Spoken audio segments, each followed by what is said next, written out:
ان الحمد لله نحمده ونستعينه ونستغفره ونعوذ بالله من شرور انفسنا ومن سيئات اعمالنا من يهده الله فلا مضل له ومن يضلل فلا هادي له واشهد ان لا اله الا الله وحده لا شريك له واشهد ان محمدا عبده ورسوله اما بعد فان خير الحديث كتاب الله وخير الهدي هدي محمد صلى الله عليه واله وسلم وشر الامور محدثاتها وكل محدثة بدعة وكل بدعة ضلالة وكل ضلالة في النار.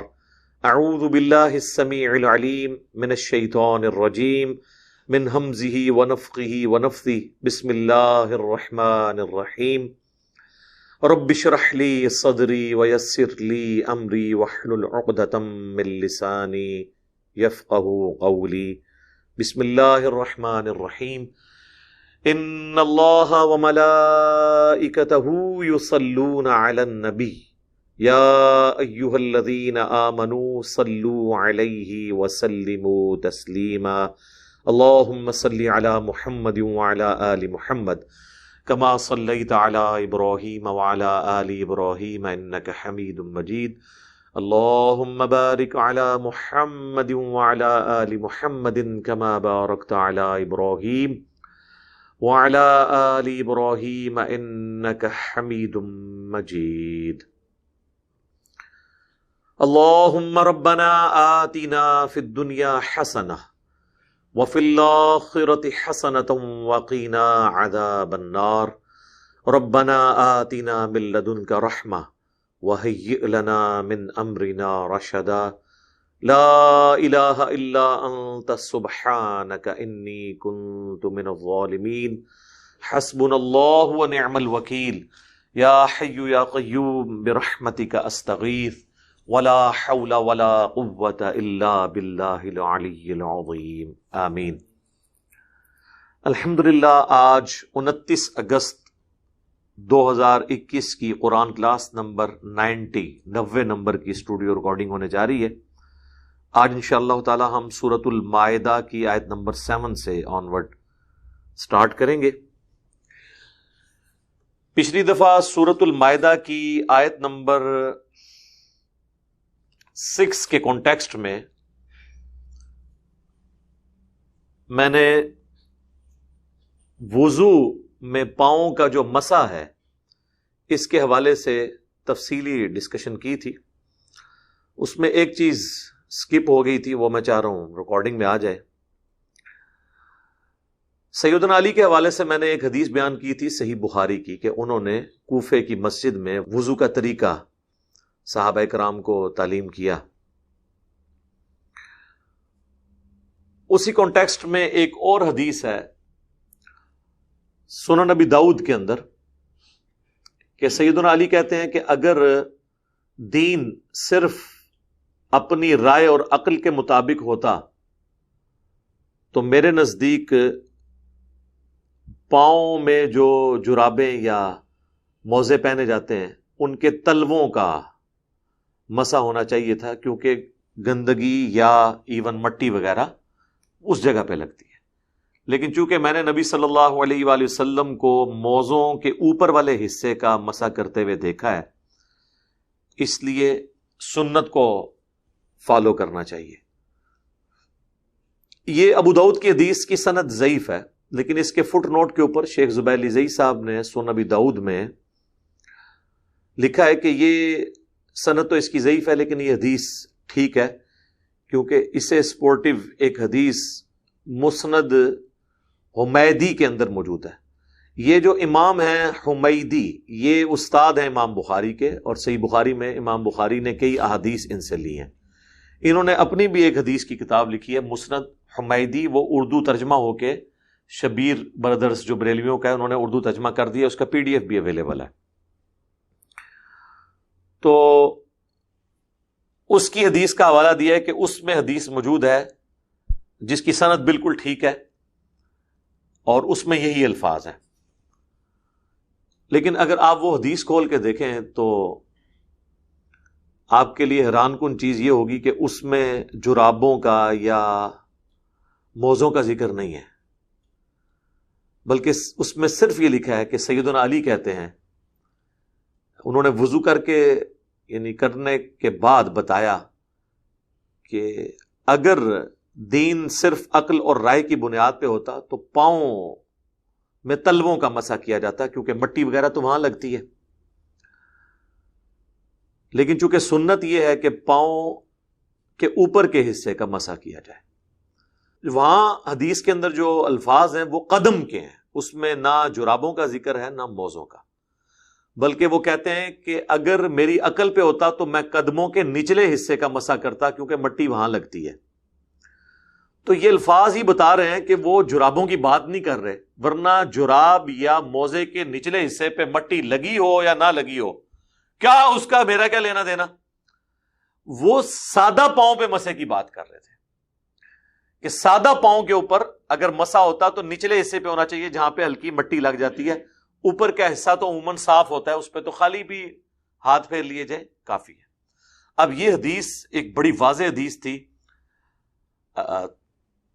اہل سنت کے لیے پھر تھوڑا مسئلہ کھڑا ہوا، تو اس حدیث کے آگے پھر امام حمیدی نے اپنے کومنٹس کیے ہیں۔ انہوں نے سنیت کے اس والے مقدمے کو اور کمزور کر دیا ہے۔ انہوں نے پتہ کیا کومنٹس کیے ہیں؟ انہوں نے کہا کہ یہ جو حدیث میں حضرت علی پاؤں کے مسح کی بات کر رہے ہیں نا، اگرچہ اس میں جرابوں یا موزوں کا ذکر نہیں ہے، لیکن ہمیں یہ ماننا ہوگا کہ یہ جرابوں اور موزوں کے ساتھ وہ بات کر رہے ہیں، حالانکہ اس میں الفاظ ہیں قدم کے، پاؤں کے مسح کی بات ہو رہی ہے، جرابوں اور موزوں کا ذکر ہی نہیں ہے۔ پھر ساتھ ہی وہ لکھتے ہیں کہ اگر یہ خالی پاؤں کا مسح بھی ہو تو اس حدیث کو منسوخ تصور کیا جائے گا، یعنی وہ مان رہے ہیں کہ یہ پاؤں کا ہی مسح ہے۔ تو جان کی مان پائیں تو عرض کریں کہ اس کا مطلب ہے کہ آپ خود بھی مان رہے ہیں کہ پہلے پاؤں کا مسح ہوتا تھا، خالی پاؤں کا بھی، بعد میں منسوخ ہوا۔ ہم آپ سے یہ نہیں پوچھتے کہ منسوخ کب ہوا، ہم یہ پوچھ رہے ہیں کہ وہ حکم کہاں آیا ہوا تھا، ذرا وہ بتائیں۔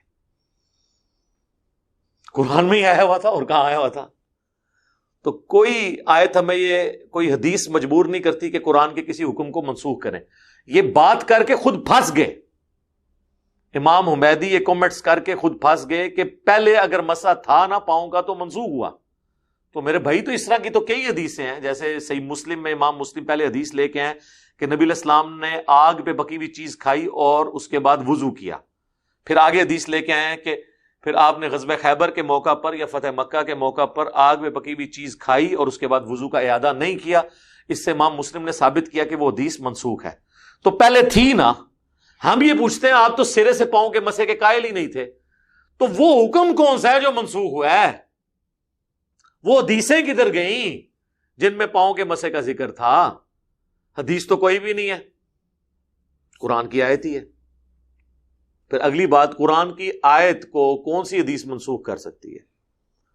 تو یہ آپٹیمل سولوشن وہی ہے جو میں نے پچھلی دفعہ بیان کیا تھا۔ المصنف ابن ابی شیبہ میں 2 چیپٹرز ہیں۔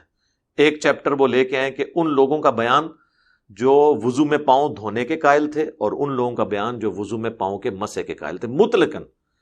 اور اس میں تو شیخ زبیلی زئی صاحب نے اپنے رسالہ جو ہے ان کا الحدیث ان کی زندگی میں نکلتا تھا، 72 نمبر میں باقاعدہ انہوں نے خود لکھا ہے کہ سلف صالحین میں ان مسائل میں اختلاف پایا جاتا تھا، اور اس میں کسی کی رائے پہ بھی عمل کریں تو کوئی کسی پہ گرفت نہیں ہے۔ اور اس میں وہ لکھ کے آئے ہیں، لکھا ہے انہوں نے کہ اکرمہ تابعی جو عبداللہ ابن عباس کے شاگرد تھے، وہ خود بھی پاؤں پہ مسح کرتے تھے وضو میں، بغیر جرابوں اور بغیر موزوں کے، اور اسی کی ترغیب دلاتے تھے۔ اور وہ قرآن کی جو آیت ہے نا، سورہ المائدہ کی آیت نمبر 6، اس سے یہی رزلٹ نکالتے تھے کہ اس میں پاؤں کے مسح کا ذکر موجود ہے۔ تو جی موجہ مارو، ٹھیک ہو گیا۔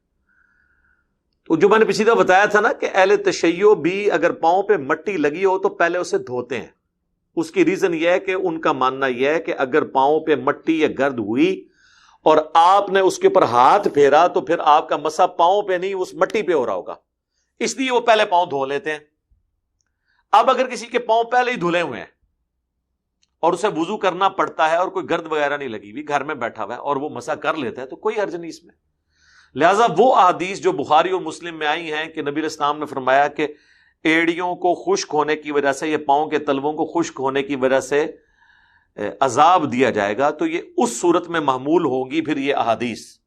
شیعہ تو کہتے ہیں یہ حدیثیں ہی فیبریکیٹڈ ہیں، اپنے مقدمے کو مضبوط کرنے کے لیے اہل سنت نے گھڑی ہیں۔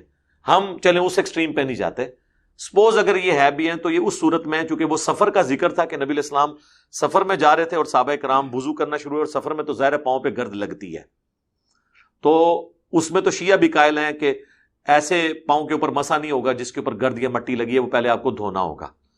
الٹیمیٹلی اہل تشیع بھی ان انٹینشنلی پاؤں کے دھونے کے قائل بھی ہیں اس حوالے سے۔ تو یہ دونوں ایکسٹریمز تھی، میں نے کوشش کی ہے کہ میں اس کو کور کر دوں اور اس موضوع کے ساتھ انصاف کیا جائے۔ کافی گفتگو ہم پچھلی دفعہ کر چکے تھے، کچھ میں نے اس میں بھی کر دی، انشاءاللہ ہم دونوں قرآن کلاسز میں سے یہ جوڑ کے تو اس کے اوپر بھی ایک ویڈیو الگ سے کلپ اپلوڈ ہو جائے گا، وضو میں پاؤں کے دھونے کا یا مسح کرنے کا مسئلہ، تاکہ لوگوں کو کلیئر ہو جائے یہ مسئلہ کہ اس کے اوپر اتنا زیادہ ادھم مچانے کی ضرورت نہیں ہے، اور ایک ایک حدیث کا جے پی جی لگائیں گے انشاءاللہ تعالی تاکہ آپ اپنی آنکھوں سے دیکھیں اور یہ دیکھیں۔ یہ بت پرستی میری اگر کسی شخصیت کو کریڈٹ جاتا ہے نا جس نے مجھے تھنک آؤٹ آف باکس ہر مسئلے میں کرنے کے اوپر یعنی جرت دی ہے، اور وہ مولانا اسحاق صاحب ہیں رحمہ اللہ۔ یعنی انہوں نے یہ جو دماغ میں بات ڈال دی نا کہ بڑے سے بڑا بندہ بھی غلطی کر سکتا ہے، ایون اس سے بلنڈر بھی ہو سکتا ہے کسی بڑے ایشو کے اندر، لیکن اس سے اس کا مرتبہ ختم نہیں ہوگا، بس اس غلطی کو غلطی کہہ کے آپ اپنی اصلاح کر کے آگے چلے جائیں گے۔ اب یہ پیٹنا اس بات کو کہ یار اس سے غلطی کیسے ہو گئی، یہ تو اسی طریقے سے ہے کہ کوئی یہ کہے کہ ہم زمین پہ بیٹھ کے اللہ کی نافرمانی کرتے ہوئے ڈرتے ہیں، اور حضرت آدم علیہ السلام جنت میں اللہ کے قرب میں ہو کے بھی انہوں نے وہ فاربیڈن فروٹ جو تھا وہ کیوں کھا لیا؟ تو اب یہ خام خواہ کا ایک رونا رونے والی بات ہے۔ حق پرست ہونا چاہیے انسان کو، سچائی قبول کرنی چاہیے، خام خواہ کے معاملات اس طریقے سے نہیں بگاڑنے چاہیے۔ دیکھیں جہاں پہ جس کی جو بات غلط ہے ہم اس کو بالکل ہائی لائٹ کرتے ہیں۔ اگر میں اہل سنت کو کہیں پہ کرٹیسائز کرتا ہوں، جہاں جہاں پہ اہل تشیع نے ڈنڈی ماری ہے وہ بھی ڈنکے کی چوٹ کے اوپر، میں کوئی لحاظ نہیں کرتا کہ عقیدہ امامت جو انہوں نے گھڑا ہے یہ صراحتاً قرآن و سنت کے منافی ہے، اور بعض اوقات جو غالی ہیں وہ تو اس لیول کے اس کے اوپر لے جاتے ہیں کہ ہم پھر مجبور ہوتے ہیں کہ ہم انہیں پھر ان لوگوں کی صف میں لا کے کھڑا کریں جنہوں نے ختم نبوت کے اوپر ڈاکہ مارا ہے۔ تو میں کوئی لحاظ نہیں کرتا۔ نہج البلاغہ سے میں نے باقاعدہ خطبہ پیش کیا تھا کہ مولا علی جو ہے نبی علیہ السلام کی میت پہ کہتے ہیں کہ یا رسول اللہ آپ کی وفات عام انسانوں کی وفات کی طرح نہیں ہے، بلکہ آپ کی وفات کی وجہ سے آسمانوں سے وحی کا سلسلہ منقطع ہوا ہے جو دوبارہ اب کبھی بھی بحال نہیں ہوگا، یعنی ختم نبوت۔ اور ساتھ ہی یہ انہوں نے بتا دیا کہ عقیدہ امامت ڈیوائن نہیں ہوگا، اب اللہ کی طرف سے کسی کو کوئی وحی نہیں آئے گی، کوئی کشف نہیں آئے گا۔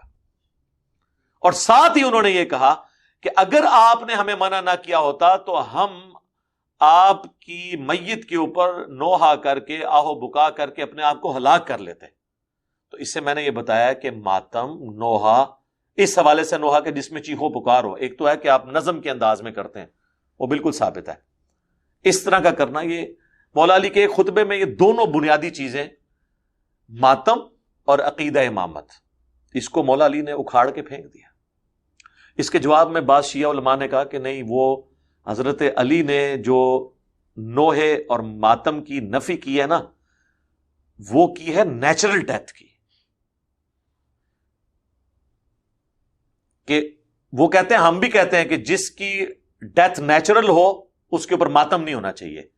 ہم تو حضرت حسین کی مظلومانہ شہادت کے اوپر ماتم کرتے ہیں، سارے ائمہ اہل بیت قتل کیے گئے ہیں، اور یہ بات ٹھیک ہے، بالکل ٹھیک ہے۔ حضرت علی بھی شہید، حضرت حسن بھی شہید، حضرت حسین بھی شہید، پھر امام باقر، امام جعفر، امام زین العابدین، یہ سب کے سب لوگ اپنے اپنے اوقات میں، حکمرانوں کو ہمیشہ ان سے دھڑکا لگا رہتا تھا۔ وہ کہتے ہیں کہ ہم اگر ان کا نوحہ کرتے ہیں چیخو پکار کے ذریعے یا ماتم کرتے ہیں تو یہ اس لیے کہ یہ مظلومن شہید کیے گئے ہیں. اور سورہ النساء میں اللہ تعالیٰ نے فرمایا ہے پارہ نمبر 6 کے سٹارٹ میں کہ اللہ تعالیٰ برائی کا ذکر بلند آواز سے پسند نہیں کرتا سوائے اس شخص کے کہ جس پر ظلم کیا گیا ہو. تو چونکہ ہم مظلومین ہیں، ہمارے ائمہ پہ ظلم ہوئے ہیں، اس لیے ان کے اوپر ہم کرتے ہیں. عام میت کی حالت میں وہ کہتے ہیں حضرت علی کا خطبہ بالکل ٹھیک ہے کہ ماتم کرنا، نوحہ کرنا حرام ہے. ہم کہتے ہیں جناب شکر الحمدللہ آپ اتنا تو مان گئے، اب ظاہر ہے اس سے آگے کیا کریں، یہ تو ماننا ہی پڑے گا نا انہیں، خطبے کا تو فراڈ نہیں کہہ سکتے. تو سر اس میں پھر مجھ سے علمی پھکی لے لیں. آپ تو کہتے ہیں کہ رسول اللہ کو بھی قتل کیا گیا ہے زہر دے کے، تو نبی علیہ السلام تو آپ کے نزدیک شہید ہوئے ہیں. تو جب نبی علیہ السلام شہید ہوئے ہیں کہتے ہیں نا جی، تو نبی علیہ السلام تو شہید ہوئے تھے، پھر تو حضرت علی کو یہ کہنا ہی نہیں چاہیے تھا، ان کو تو نوحہ کرنا چاہیے تھا. بلکہ وہ پھر حضور کی میت پہ کہتے ہیں یا رسول اللہ جو آپ نے نوحے سے منع کیا تھا وہ تو نیچرل ڈیتھ کے لیے کیا تھا، آپ کو تو قتل کیا گیا، لہٰذا ہم آپ کی میت کے اوپر نوحہ کریں گے. تو ایک مسئلہ بچاتے ہیں تو دوسرا ہاتھ سے جاتا ہے، دوسرا بچاتے ہیں تو وہ جاتا ہے. اگر یہ مانتے ہیں کہ میت پہ نوحہ کرنا حرام ہے نیچرل ڈیتھ پہ، تو ان کو یہ ماننا پڑے گا کہ نبی علیہ السلام کی نیچرل ڈیتھ ہوئی ہے. لیکن وہ کہتے ہیں رسول اللہ کو تو قتل کیا گیا، جس پہ میری ویڈیو بھی ریکارڈ ہوئی تھی رسول اللہ کا قاتل کون، وہ حدیث لدود کے بارے میں جو آپ کے صحیح بخاری میں آتا ہے کہ منہ میں دوائی ٹپکائی گئی جو یہ کہتے ہیں زہر دے دیا. تو اگر آپ یہ مسئلہ مانتے ہیں پھر دوسرا مسئلہ آپ کا گیا. اگر رسول اللہ کی شہادت مانتے ہیں آپ تو پھر حضرت علی حضور کی میت پہ کیوں کہہ رہے ہیں یا رسول اللہ ہم تو نوحہ نہیں کریں گے؟ اس کا مطلب ہے شہید کے اوپر بھی نوحہ اور آہو بکا اور ماتم نہیں ہو سکتا. تو ہماری تو ون ون سچویشن ہے. کیوں؟ کیونکہ نہ میں وہابی نہ میں بابی، میں ہوں مسلم علمی کتابی. تو آپ سے بھی ہم عرض کریں گے کہ مرنے سے پہلے اے مسلمان کر لے اس پہ غور، کتابوں کا خدا اور ہے بابوں کا خدا اور. بکش بنیں گے تو پھر میرے بھائی ایک رول رکھنا پڑے گا. پنجابی میں کہا جاتا ہے یہ نہیں ہے کہ چھڈو ماجھے ہیٹھ تے جاندہ کٹے ہیٹھ ہے، یہ نہیں ہوگا. جب بھینس کے رول کی بات ہو رہی ہے تو پھر بھینس کی بات ہوگی. یہ نہ ہو کہ آپ کی باری آئے تو آپ بھینس کو جو ہے وہ بھینسا بنا لیں، ایسے نہیں ہو سکتا. بہرحال یہ چند ایک باتیں تھی جو میں نے ضروری سمجھی کہ اس کے ساتھ ریکارڈنگ میں آ جائیں انشاءاللہ. قرآن حکیم میں جہاں جہاں کریٹیکل آیات آ رہی ہیں، بون آف کنٹینشن بنی ہوئی ہیں، چاہے وہ اہل سنت اور اہل تشیع کے درمیان ہو یا اہل سنت کے اپنے فرقوں کے درمیان ہو، میری کوشش ہوتی ہے کہ میں ان کو اس طرح آسانی سے جانے نہ دوں، تاکہ کل کو جب یہ قرآن کی ریکارڈنگ کوئی سنے تو اس کو پتہ چلے واقعی کوئی ایفرٹ پٹ ہوئی ہے. ورنہ تو آپ قرآن کی تفسیر اٹھائیں تو وہ تو پرانے زمانوں کی ہیں، ان میں تو وہ اختلافی موضوعات ڈسکس ہی نہیں جو آج ہمارے اصل مسئلے ہیں. آج کل بھی اگر کوئی بولتا ہے تو اپنے فرقے کے حوالے سے بولتا ہے، درمیان کی بات کو بتاتا ہے نہیں کہ اصل بات کیا تھی. اب آ جائیں سورۃ المائدہ کی آیت نمبر 7 سے آنورڈ. اعوذ باللہ من الشیطان الرجیم، بسم اللہ الرحمن الرحیم. وَاذْكُرُوا نِعْمَةَ اللَّهِ عَلَيْكُمْ، اور یاد کرو اللہ کی نعمت کو جو اس نے تم پر کی. یہ مسلمانوں کو خطاب ہو رہا ہے، صحابہ کرام کو. وَمِيثَاقَهُ الَّذِي وَاثَقَكُمْ بِهِ، اور اس پختہ عہد کو بھی، وعدے کو بھی جو تم سے لیا تھا اللہ تعالیٰ نے. کیا تھا؟ اذ قلتم، جبکہ تم نے یہ خود کہا تھا، سمعنا وَأَطَعْنَا، ہم نے اللہ اور اس کے رسول کی بات سنی اور اطاعت اختیار کری. یہودی تو کہتے تھے سمعنا وعصینا، ٹھیک ہے. اور اے رسول اللہ کے ساتھیوں جانثارو، تم نے تو رسول اللہ کی آواز پہ لبیک کہتے ہوئے کہا تھا، ہم نے اللہ کے نبی کی آواز سنی، ان کا حکم سنا اور اطاعت اختیار کی. واتقوا اللہ، اور ڈرتے رہو اللہ سے. ان اللہ علیم بذات الصدور، بے شک اللہ تعالیٰ سینوں کے چھپے ہوئے رازوں کو بھی جاننے والا ہے.